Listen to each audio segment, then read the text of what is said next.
Hi there, students. Have you ever worn a pair of Winkle-Pickers? Winkle-Pickers. These are a type of shoe, but these are the ones that have come to a very sharp point.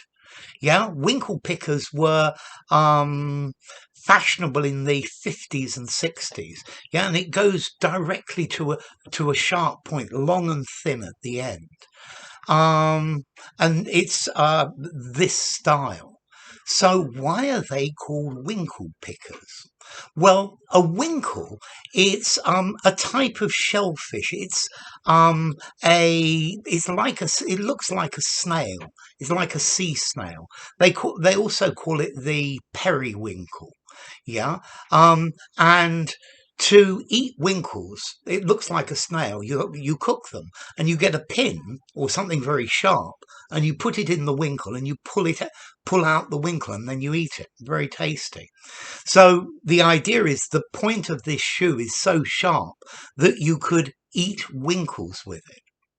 Obviously, the word winkle picker could also refer to somebody who goes to the seashore and harvests winkles, yeah, or periwinkles, harvests these snails to be eaten. I have actually been to the beach to find winkles to eat. So, yeah, maybe you could call me a winkle picker as well.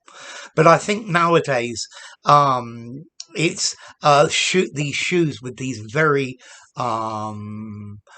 sharp toes. They've got winkle picker toes. Yeah, you might even call them winkle picker stilettos. They just go to a very sharp point. What about the formality of this? Well, it says what it says. I guess you can. I'm going to give it a 5 in formality. Use it anywhere, because it's the name of this particular style or this particular fashion. Okay, so winkle pickers. Have you ever had a pair of winkle pickers? If you enjoyed the video, give it a rating, subscribe to my channel, and I'll see you soon. Bye for now. Winkle pickers.